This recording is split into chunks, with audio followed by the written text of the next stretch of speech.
Bapa, kami percaya sekalipun melalui online, Engkau hadir di tempat kami masing-masing. Kasih-Mu menyatukan kami, hadirat-Mu Tuhan, menjamah setiap kami. Izinkan malam ini Tuhan, kami boleh mengalami Tuhan secara pribadi. Sehingga setiap kami, apapun yang sedang kami hadapi, kami boleh tetap kuat di dalam Tuhan. Berbicara buat kami semua Tuhan. Kami siap untuk menerima. Di dalam nama Yesus kami berdoa. Amin. Puji Tuhan, Shalom ibu-ibu yang dikasih Tuhan.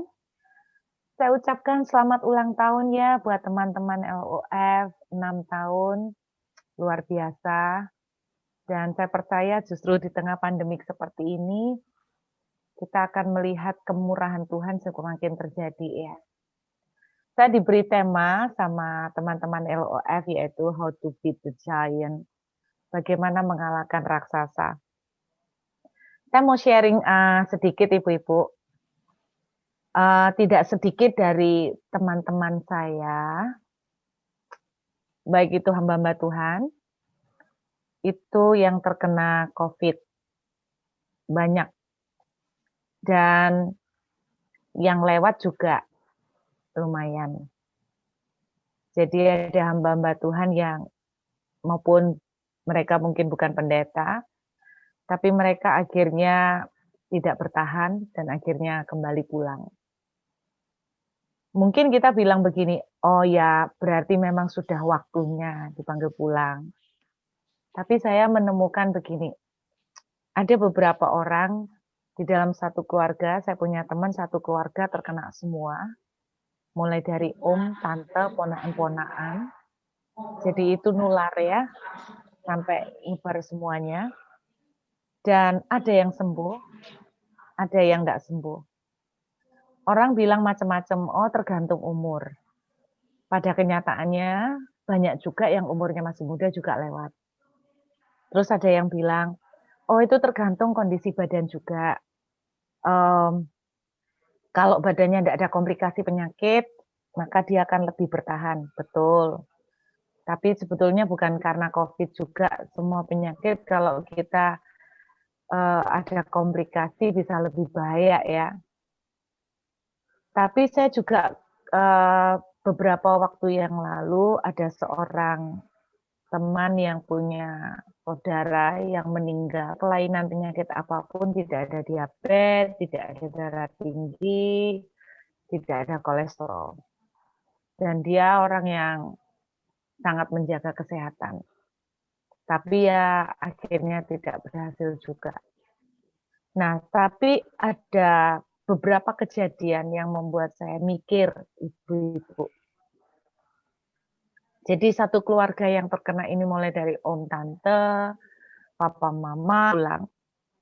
Itu karena satu, bukan karena kondisi badan banyak penyakit kelainan, bukan karena umur tua, tapi ada satu. Dia bilang begini sebelum beliau meninggal. Aku udah enggak kuat, enggak tahan. Aku berangkat aja udah. Jadi saya menangkap ada satu hal yang membuat orang itu tidak lewat dengan COVID adalah karena mereka udah putus asa.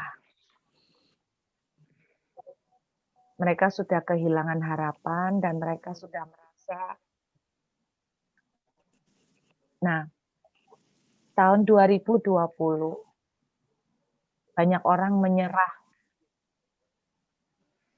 Tadi kesaksian Ibu Jenny, bagaimana proses orang yang didekatkan itu juga sempat di tengah-tengah perjalanan itu menyerah ya, putus asa. Nah tahun 2020 banyak sekali ibu-ibu yang mereka itu meninggalkan dan mereka itu karena kecewa dengan Tuhan, kemudian mereka kecewa dan semuanya. Nah malam ini saya mau sharing sesuatu. Kalau Kalau ibu-ibu bawa Alkitab, coba bisa kita buka sebentar.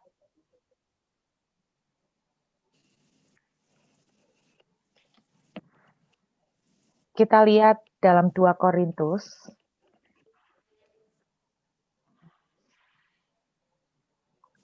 pasal yang ke-10.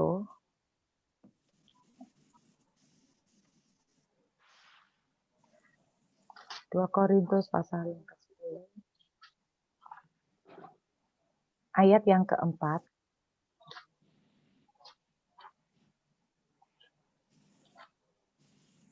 2 Korintus pasal 10 ayat 4 sampai 5. Karena senjata kami dalam perjuangan bukanlah senjata duniawi, melainkan senjata yang diperlengkapi dengan kuasa Allah, yang sanggup untuk meruntuhkan benteng-benteng. Kami mematahkan setiap siasat orang dan merubuhkan setiap kubu yang dibangun oleh keangkuhan manusia untuk menentang pengenalan akan Allah. Kami menawan segala pikiran dan menaklukkannya kepada Kristus. Ibu-ibu, saya melihat di tengah segala pandemik dan segala macam kesusahan yang muncul akibat dari pandemi ini, kemudian nyambung ke krisis ekonomi. Banyak yang kehilangan pekerjaan, banyak yang mengalami omset penurunan drastis. Kemudian berlanjut dengan belum masih tagihan, belum masih keperluan untuk keluarga dan sebagainya. Tapi mungkin kita bilang itu giant, mungkin kita bilang itu adalah raksasa. Tapi ada satu raksasa yang lebih berbahaya daripada semua itu, ibu-ibu, yaitu yang ada di pikiran. Seperti saya kasih contoh, ada orang-orang yang meninggal karena COVID, karena mereka terlebih dahulu mereka tuh sudah give up, mereka sudah menyerah, ibu-ibu. Mereka sudah putus asa. Nah, kenapa banyak orang meninggalkan Tuhan tahun 2020? Karena mereka kecewa dengan Tuhan. Kenapa mereka kecewa dengan Tuhan? Karena pikiran mereka yang diserang. Mereka mulai berpikir bahwa Tuhan itu jahat. Tuhan itu tidak peduli sama mereka. Tuhan itu tidak sayang sama mereka.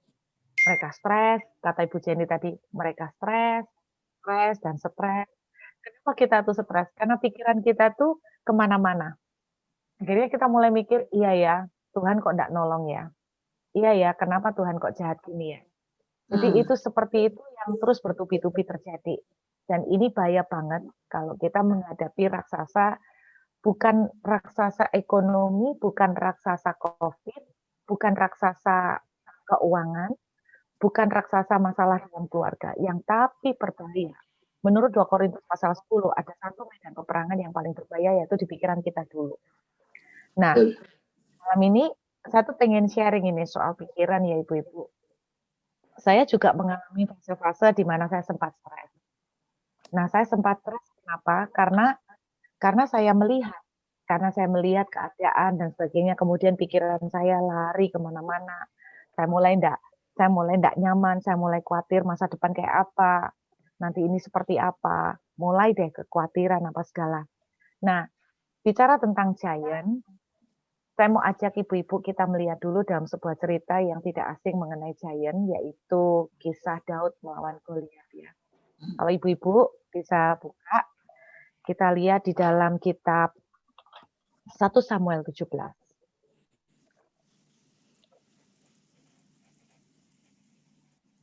Kitab 1 Samuel, pasal yang ke-17.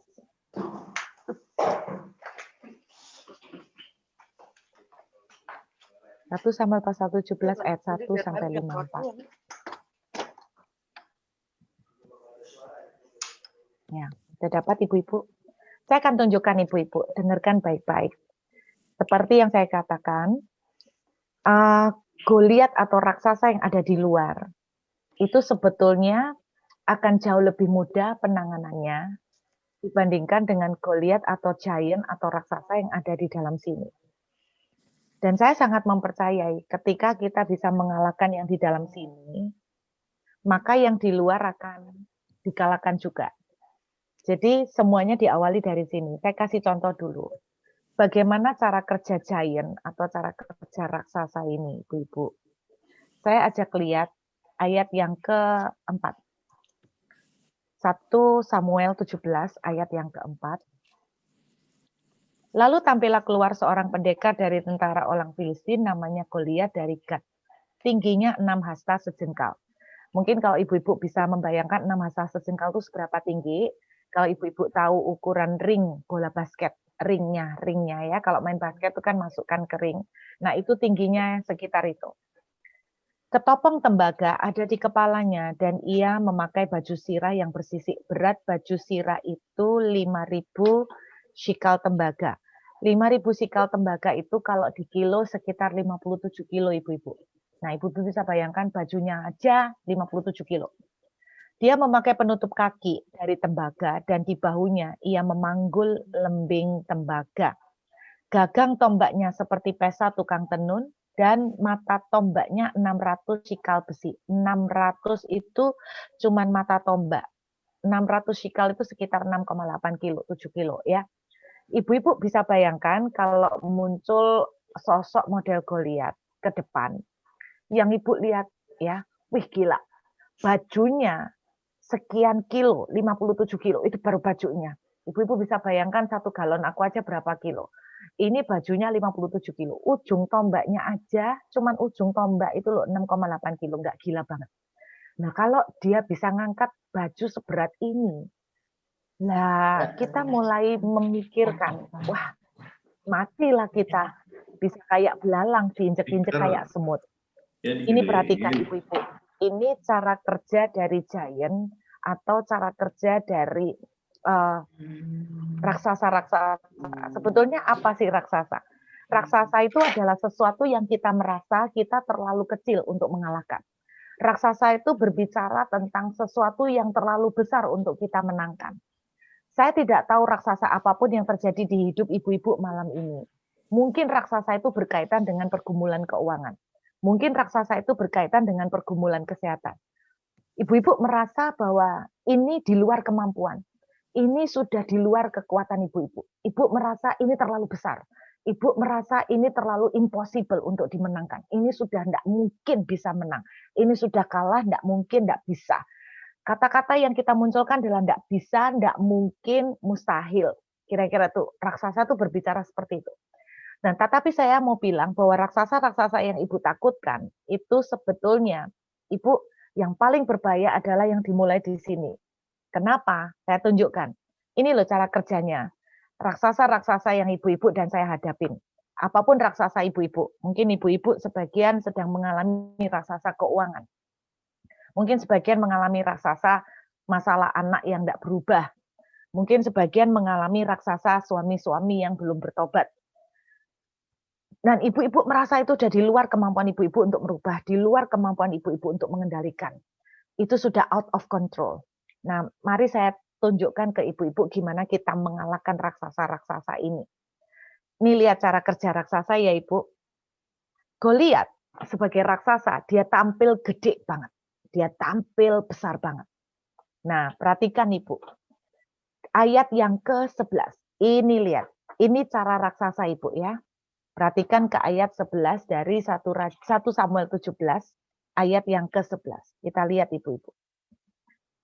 Ketika Saul dan segenap orang Israel mendengar perkataan orang Filistin itu, maka cemaslah hati mereka dan sangat ketakutan. Kalau ibu-ibu lihat, di ayat 4, kita ngelihat Goliat gede, kuat, perkasa, tidak bisa terkalahkan. Sulit. Saya kecil, saya lemah. Mungkin yang kita lihat, suami terlalu keras. Nggak bisa dikasih tahu. Seperti beton. Nggak mungkin sudah bisa berubah. Mungkin kita lihat, aduh anakku tuh kalau sudah punya mau susah dibelokkan. Aduh anakku tuh nggak bisa dikasih tahu. Mungkin kita melihat itu. Mungkin kita melihat raksasa keuangan. Tidak ada jalan. Omset turun. Sepi. Yang lain juga susah. Apalagi saya. Semuanya juga sepi. Di mana-mana kena COVID. Semuanya akhirnya imbas. Sengsara. Itu yang kita lihat. Perhatikan. 2 pintu yang dipakai oleh raksasa ibu-ibu. Melalui pikiran kita. 1, pintu yang namanya mata. Kita melihat ibu-ibu. Kita melihat orang itu keras. Kita melihat anak kita keras. Kita melihat semuanya sepi. Kita melihat omset turun. Kita melihat di depan mata. Bisnis kita tidak jalan. Kita melihat di depan mata. Jelas-jelas terus usaha kita terpaksa harus ditutup. Kita melihat di depan mata. Kondisi kita tuh loh sakit, nggak sembuh-sembuh. Mata. Ibu lihat mata. Kedua, pintu yang dipakai oleh Goliat adalah telinga. Telinga. Coba ibu-ibu lihat. Apa yang dilakukan oleh Goliat? Anehnya begini, raksasa yang namanya Goliat. Setiap hari, pagi sekali, petang sekali, selama 40 hari. Ibu-ibu coba pikir, orang ini gede, raksasa, perkasa katanya. Tapi aneh, dia melakukan setiap hari 2 kali. Selama 40 hari, diulang-ulang ritualnya sama. Apa? Pagi dan petang. Ngapain? Bilang begini, mana Tuhanmu mana? Ayo kalau memang kamu menunjukkan Tuhanmu hebat, kirimkan satu orang menghadapin saya. Ayo sini kita tanding. Siapa yang menang? Betulkah Allahmu hebat? Ini yang saya bilang intimidasi. Intimidasi ini paling dangerous, paling bahaya. Karena mainnya di sini. Ini yang dilakukan oleh raksasa yang ada di dalam kehidupan ibu-ibu adalah dia akan melemparkan sebuah senjata yang namanya intimidasi. Membuat saudara takut, membuat saudara merasa kecil, merasa aku sudah tidak ada jalan keluar, membuat saudara berpikir semuanya sudah jalan buntu, membuat saudara berpikir sudah terlambat. Ini yang paling bahaya, Ibu. Intimidasi melalui mata, melalui telinga. Kenapa bahaya? Nanti saya jelaskan. Saya kasih contoh ibu-ibu.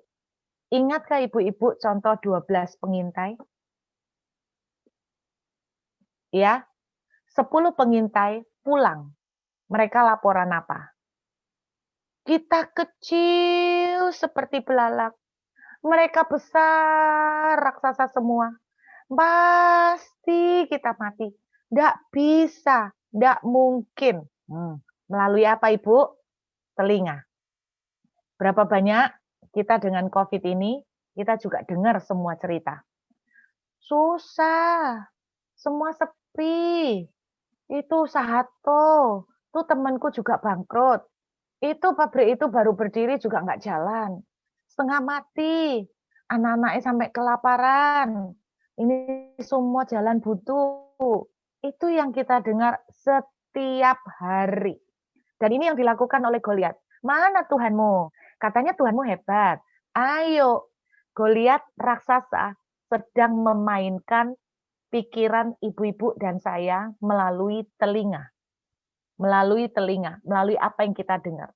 Sehingga kita down, sehingga kita takut, sehingga kita khawatir, sehingga kita cemas. Contoh yang lain ibu-ibu, mengenai apa yang dilihat. Ingatkah ibu-ibu ketika orang Israel keluar dari Mesir, kemudian mereka sampai di depan laut Tebrau. Kemudian mereka ketakutan, kenapa? Ketika mereka menoleh, mereka melihat tentara Mesir mengejar mereka. Mereka melihat di belakang tentara Mesir, mereka melihat di depan laut. Di depan lihat laut, di belakang lihat tentara. Apa yang terjadi? Alkitab menuliskan mereka ketakutan. Setelah mereka ketakutan, lalu mereka mulai keluar omelan. Ini prosesnya ibu-ibu. Habis kita mata dan telinga takut, luar masuk ke hati, keluarnya ngomel, keluarnya komplain, keluarnya menghujat Tuhan, keluarnya mengeluh sama Tuhan, keluarnya mengkritik Tuhan. Mereka mulai bilang, tidak adakah kuburan di Mesir sehingga kamu mau menguburkan kami ke padang gurun. Itu yang mereka alamin.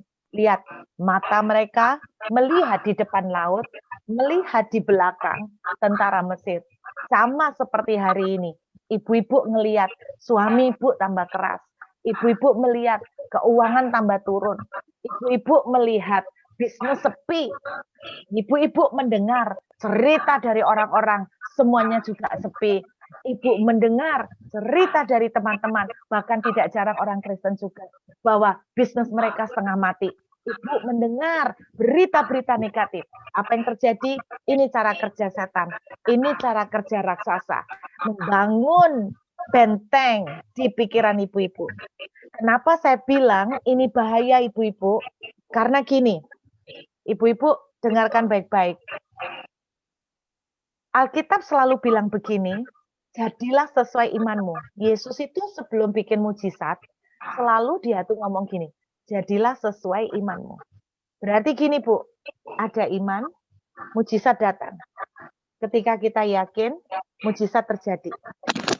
Makanya di dalam Yakobus pasal 1 dituliskan begini, janganlah kamu bimbang, sebab orang yang bimbang jangan berharap akan terima apa-apa. Jadi begini, iman sebesar biji sesawi, bisa memindahkan gunung, bisa memindahkan mujizat, bisa mendatangkan mujizat. Tidak butuh iman besar, cukup sebesar biji sesawi. Tetapi saya mau katakan buat ibu-ibu, menurut Yakobus pasal 1, keraguan yang muncul di dalam ibu-ibu akan membuat gunung tidak terjadi untuk pindah. Keraguan sekecil biji sesawi akan membuat gunung batal pindah. Jadi saya ulangin, iman sebesar biji sesawi bisa menarik mujizat. Mujizat kesembuhan, mujizat breakthrough keuangan, mujizat perubahan suami dan anak-anak, mujizat kesembuhan. Tetapi keraguan menurut Yakobus pasal 1 akan membuat ibu-ibu dan saya tidak menerima apa-apa. Berarti keraguan akan membatalkan mujizat. Keraguan akan menutup pintu mujizat. Keraguan akan menghalangi mujizat. Ini loh ibu-ibu, gimana kita mengalahkan raksasa yang ada di depan mata. Bagaimana kita mengalahkan kondisi keuangan yang sedang susah. Bagaimana kita mengalahkan kondisi keluarga yang sedang butuh pemulihan. Awalnya harus dimulai dari pikiran ibu-ibu dan saya.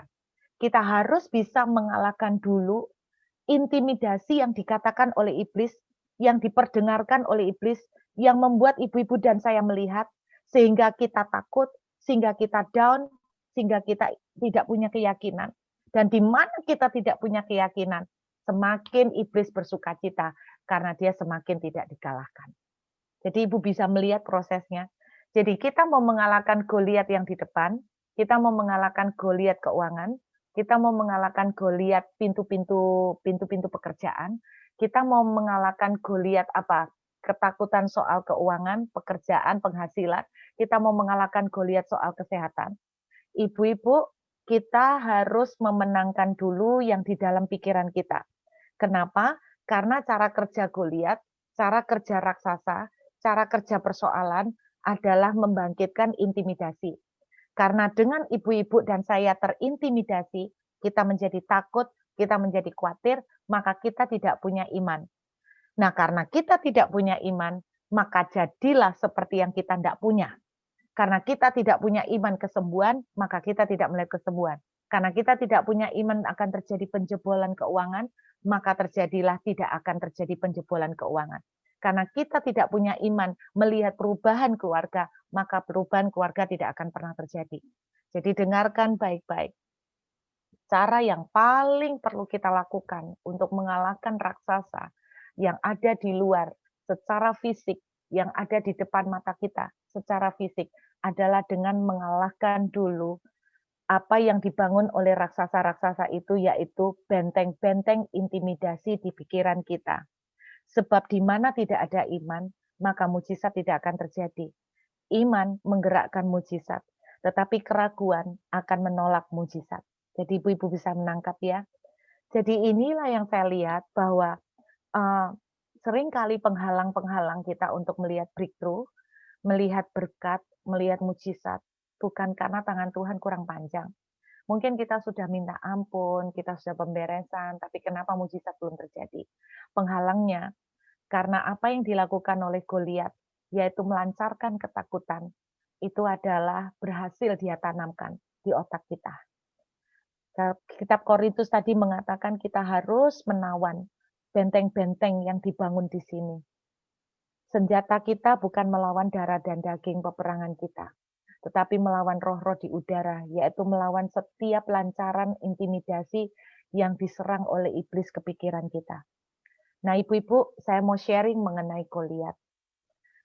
Saya nggak tahu apakah ibu-ibu pernah mendengar kisahnya Goliat ini, tetapi saya kebetulan suka sekali belajar sejarah dan saya suka sekali mencari tahu tentang apa-apa yang ada di Bible ya.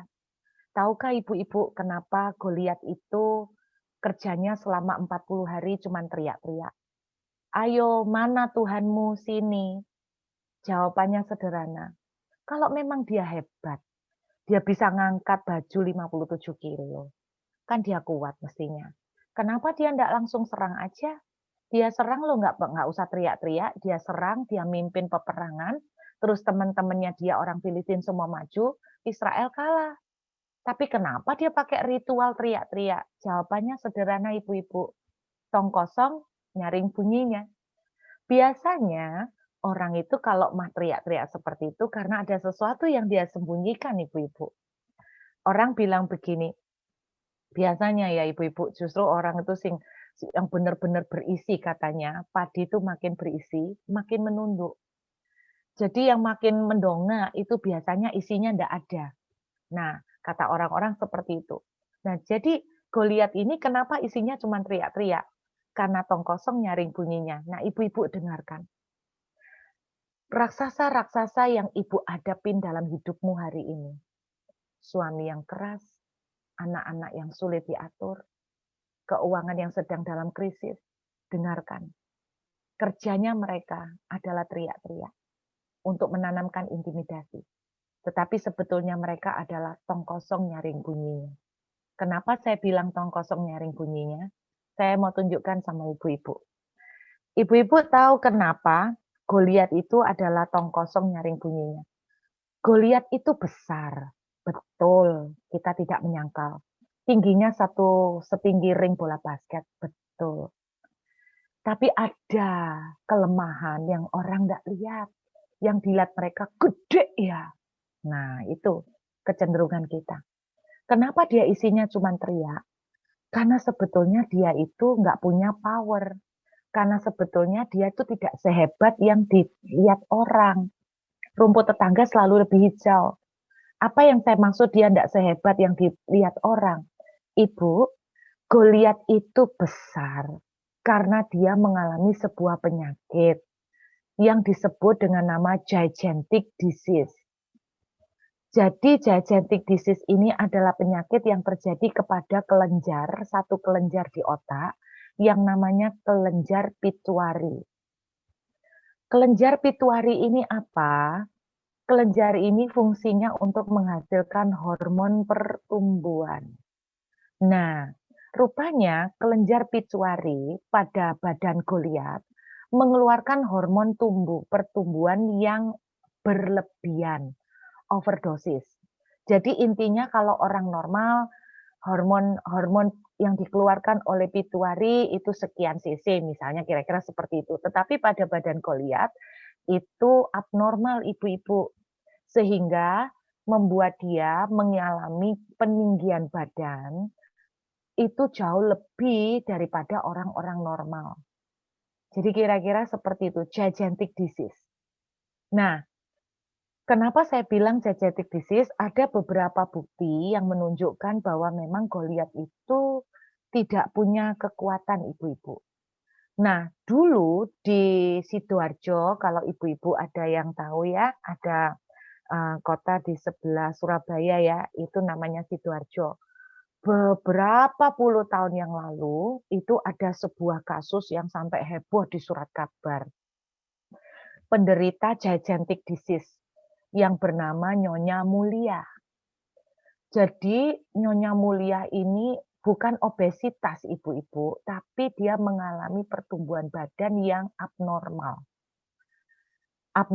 Nah, biasanya memang sebetulnya gini, Orang-orang yang mengalami gigantic disease pada ujungnya itu tidak umur panjang. Jadi kalaupun Goliat ini tidak dibunuh Daud, sebetulnya itu tidak umur panjang. Ibu-ibu dengar baik-baik. Semua yang ditulis Tuhan di Alkitab pasti punya maksud. Dengarkan, raksasa apapun yang ibu-ibu hadapin, itu umurnya tidak panjang. Amin ibu-ibu. Jadi walaupun nggak dibunuh oleh Daud pun, Goliat itu umurnya tidak panjang. Saya akan tunjukkan pada ibu-ibu apa yang terjadi pada Goliat. Kita lihat 1 Samuel.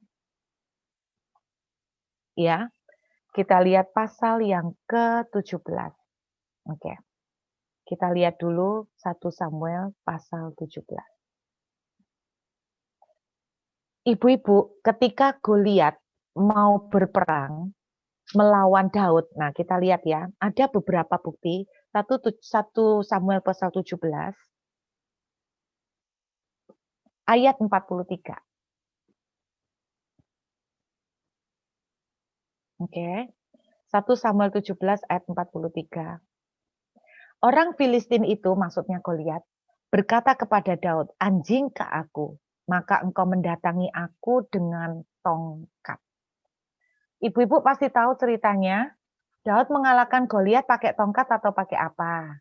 Masih ingat ibu-ibu? Daud mengalahkan Goliat pakai ketapel bahasa Indonesianya. Sebetulnya bukan ketapel tapi sling. Sling itu jadi bentuknya seperti kayak tali gini, terus ujungnya ada kantong seperti ini, batu ditarik taruh sini, terus apa ini namanya ibu-ibu, diputer-puter, ya kan? Diputer-puter. Nah, itu yang terjadi ibu-ibu. Nah, ibu-ibu coba bayangkan, kenapa Goliat bisa bilang bahwa Daud itu membawa apa itu namanya tongkat. Nah, kan aneh, Bu. Oh, jelas-jelas Daud bukan bawa tongkat.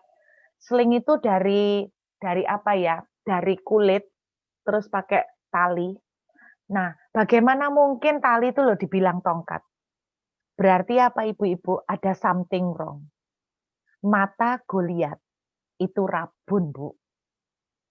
Loh kok bisa? Nah, ibu-ibu saya kasih tahu. Penderita gigantic disease itu karena kelenjar pituitari itu letaknya di otak ya. Penderita gigantic disease itu akan mengalami pengecilan, jadi karena hormon pertumbuhannya keluar terus. Jadi space atau ruangan otaknya itu mengecil ibu-ibu. Dan karena ruang otaknya mengecil dan itu menekan saraf mata ibu. Menekan saraf mata. Sehingga apa? Karena menekan saraf mata, matanya jadi kabur ibu-ibu. Zaman dulu enggak ada kacamata ya. Mata Goliat tuh jadi kabur.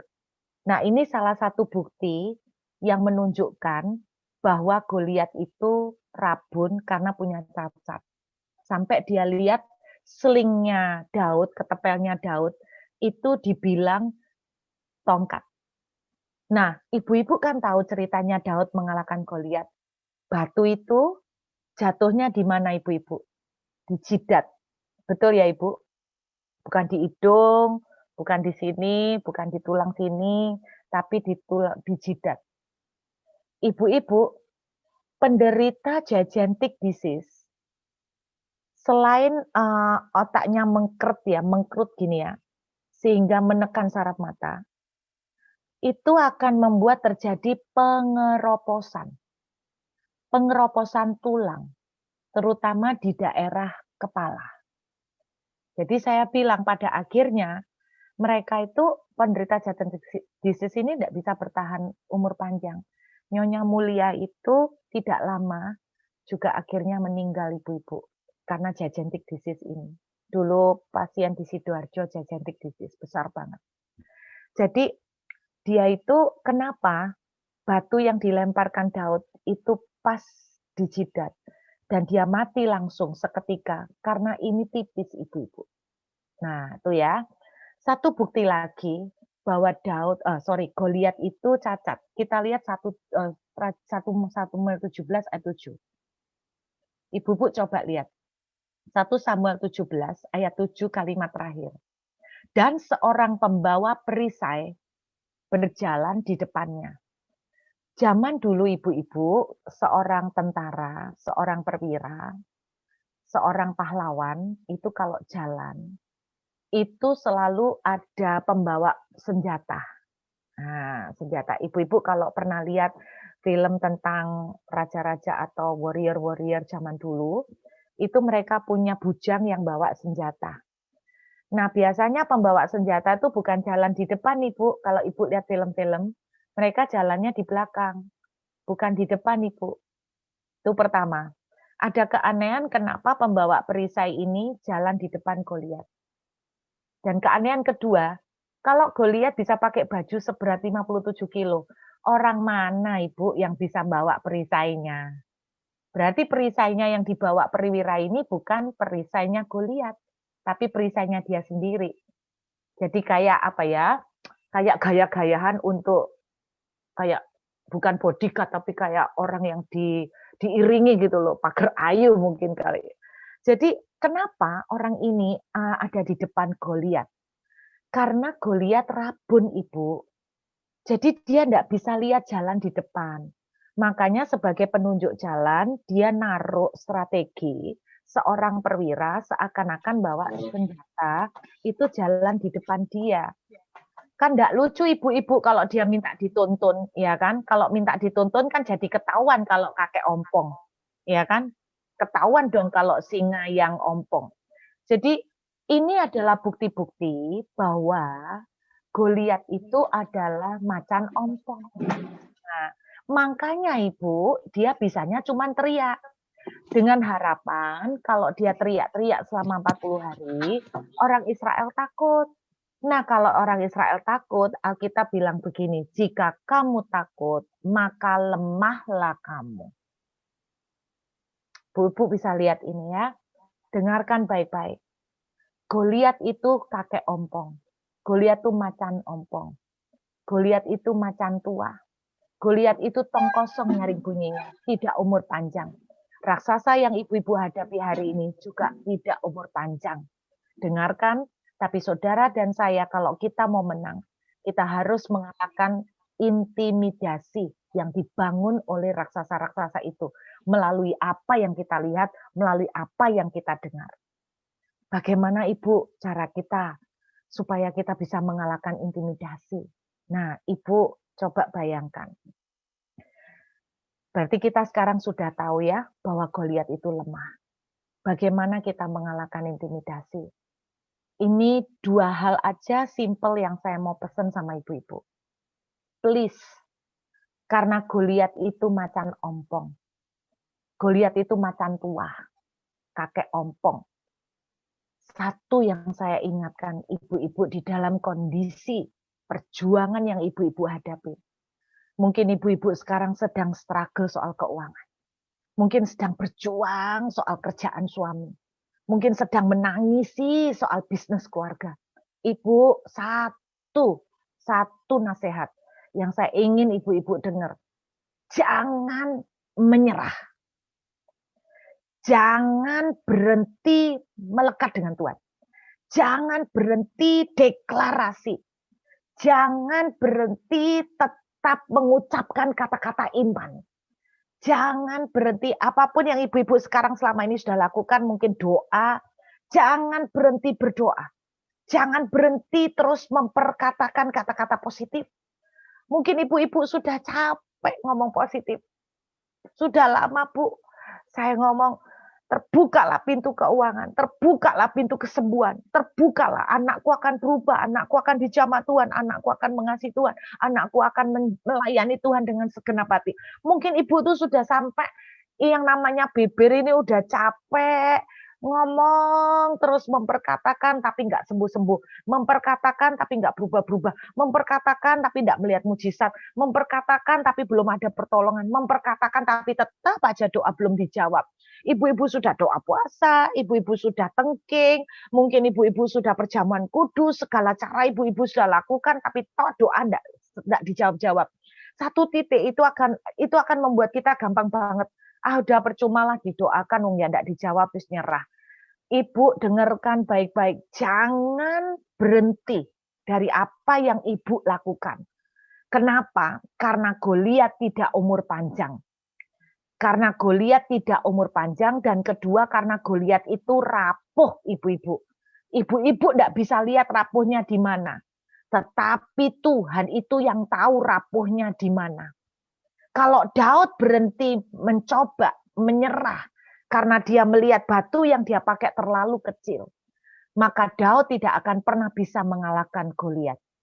Ada satu cerita lagi tentang tembok Yeriko, ibu-ibu. Dengarkan ibu-ibu. Saya percaya ibu-ibu adalah wanita-wanita yang biasanya tahan untuk berdoa.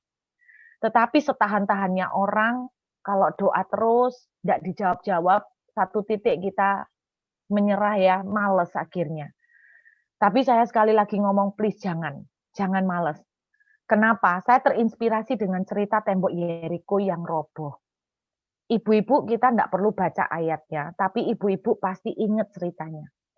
Orang Israel disuruh Tuhan mengelilingi tembok Yeriko 1 hari 1 kali. Betul enggak Ibu? Selama 6 hari, 1 hari 1 kali. Hari ke-7 disuruh memutari 7 kali. Betul ya? Total 13 kali. Kalau ibu-ibu baca ceritanya, enak karena langsung dibaca. Tapi ibu-ibu saya kasih tahu the real story, cerita aslinya. Waktu Tuhan memberikan instruksi kepada Yosua, itu tidak langsung di depan ibu. Maksudnya tidak langsung kayak gini, Yosua, bawa pasukanmu untuk menteri tembok Yeriko. 1 hari 1 kali, nak. Nanti hari ke-7, 7 kali ya, nak. Habis 7 kali, nanti kamu tiup trompet. Setelah kamu tiup trompet, temboknya roboh, nak. Ibu-ibu dengar, seandainya Tuhan berbicara seperti itu, banyak dari saudara dan saya tidak akan putus asa. Kenapa? Karena kita sudah tahu kapan temboknya akan roboh. Ceritanya tidak kayak gitu, Ibu. Tuhan tidak ngasih instruksi itu langsung di depan. Nanti hari ke-7 kamu 7 kali, terus kamu lihat trompet, temboknya roboh. Tuhan tidak cerita itu dulu, Ibu. Kalau cerita itu dulu kita mak tenang. Apa yang membuat kita itu menyerah? Apa yang membuat kita itu down? Karena Tuhan itu tidak pernah ngomong kapan dia akan menjawab doa kita. Tuhan itu tidak pernah ngomong kita disuruh nunggu sampai kapan.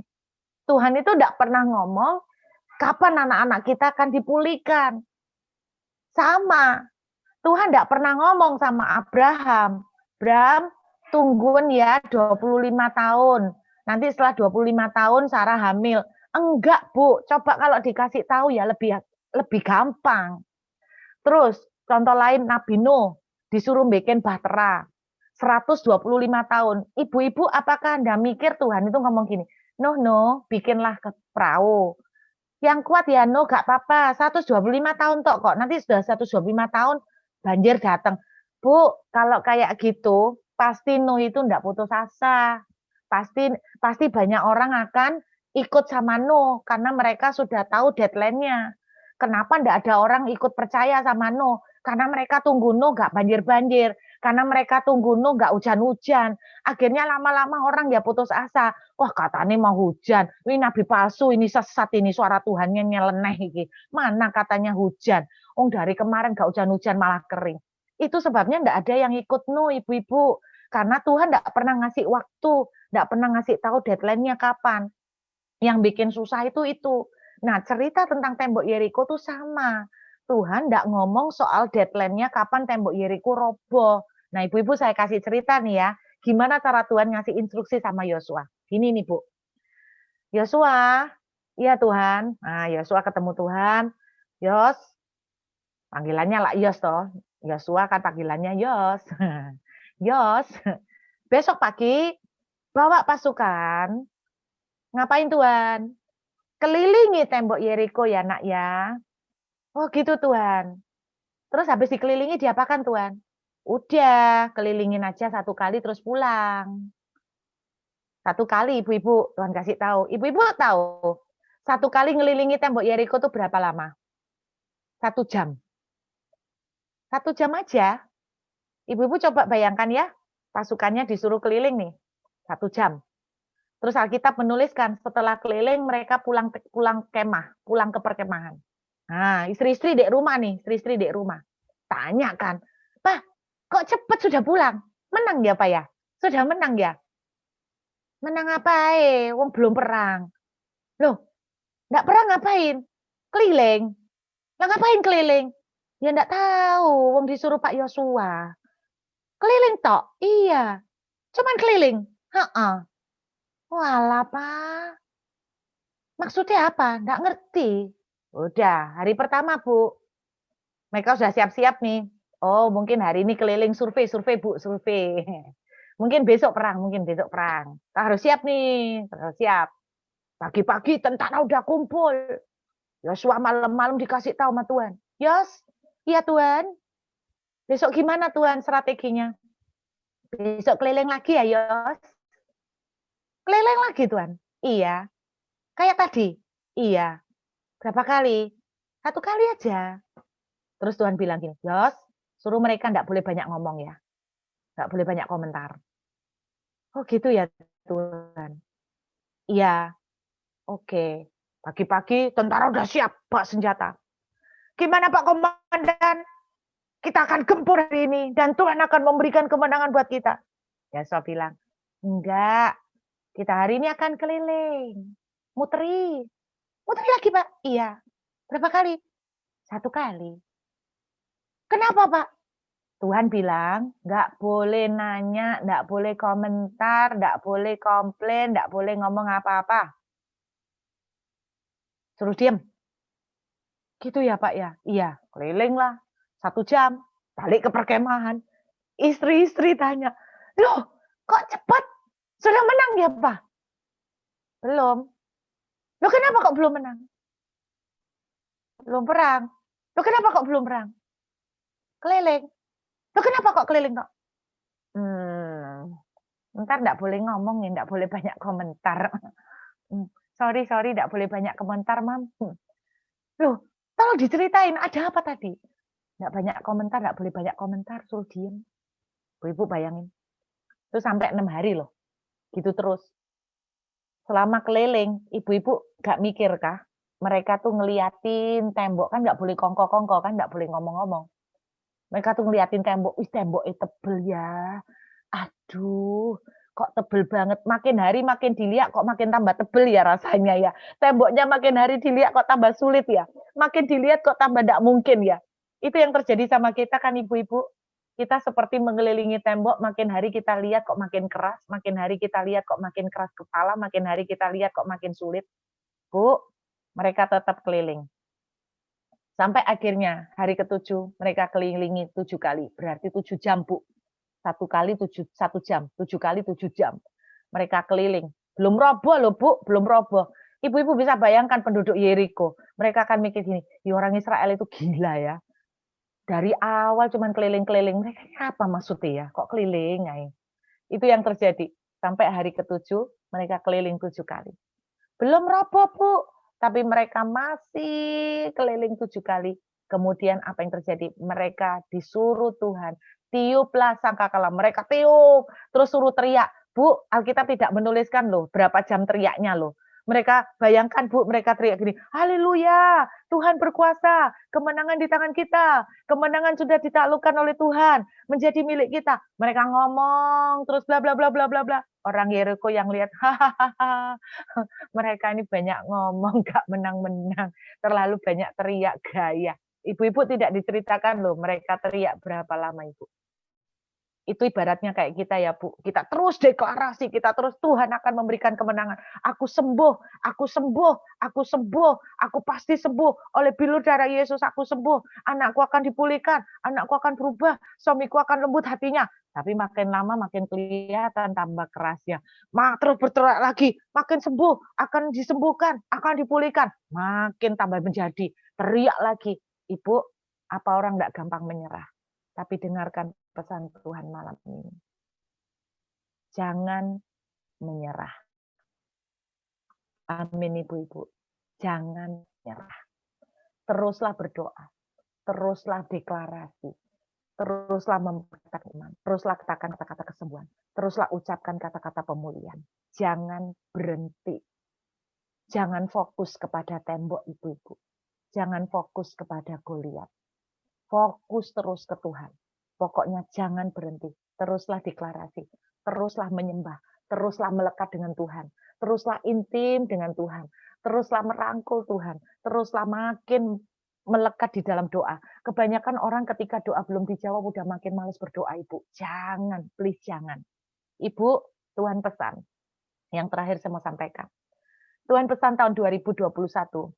Tahun 2020 kemarin Tuhan bilang akan menjadi tahun Elia, di mana Elia disembunyikan oleh Tuhan karena akan terjadi kekeringan.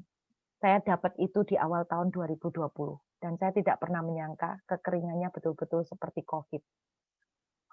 Dan Tuhan akan memelihara orang-orang tertentu seperti Elia yang dipelihara di luar kekeringan, tapi Elia tetap mengalami pemeliharaan Tuhan. Ibu, saya ngalamin tahun 2020. Saya seperti dikunci oleh Tuhan di Australia, di Perth. Gak bisa pulang sampai hari ini. Ibu-ibu, jangan bilang enak. Orang bilang enak ya terkunci di luar negeri. Enak kalau punya kerjaan, Bu. Kalau enggak punya kerjaan, jadi turis semuanya dolar, ibu-ibu. Gak enak. Income enggak ada, pengeluaran dalam dolar, ibu-ibu. Saya seperti di lock. Tapi Tuhan betul-betul menepati apa yang Dia janjikan. Nah, tahun 2020 akan menjadi tahun Elia buat kalian. Melekatlah dengan aku seperti Elia. Di tepi sungai Kerit. Kata Kerit itu artinya menyendiri dengan Tuhan. Ibu, saya di lock. Kerja saya cuma nyembah.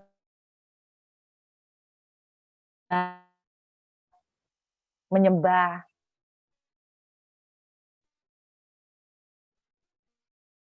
Baca Alkitab. Ngis dalam hadirat Tuhan. Ibu-ibu, jarang sekali ya itu yang terjadi, Bu. Tapi selama hampir setahun, Tuhan memelihara kami dengan dahsyat sekali. Banyak burung gagak Tuhan kirim dengan cara yang tidak pernah dibayangkan. Itu tahun 2020. Memasuki tahun 2021, Tuhan pesan begini. Nah, keadaan kekeringan yang terjadi di tahun kemarin masih akan berlanjut di tahun 2021. Ibu, saya serius. Keadaan sulit masih akan berlanjut di tahun 2021.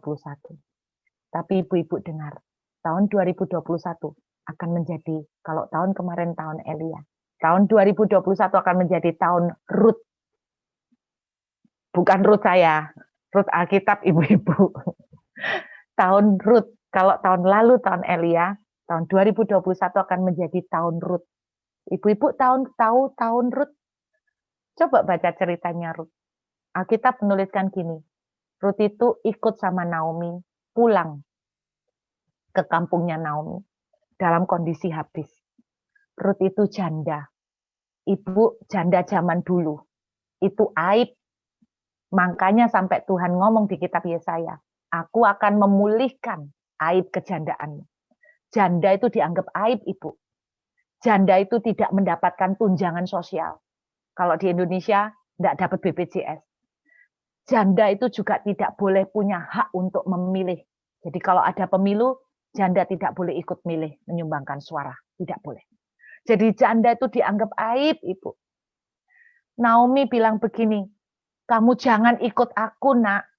Karena aku sudah tidak punya anak laki-laki lagi. Berarti kalau kamu ikut aku, kamu udah tidak punya masa depan. Itu kata Naomi. Lagian kalau aku betul-betul bisa hamil dan melahirkan anak, kamu mesti nunggu berapa tahun untuk anakku tuh sampai gede untuk ngawini kamu.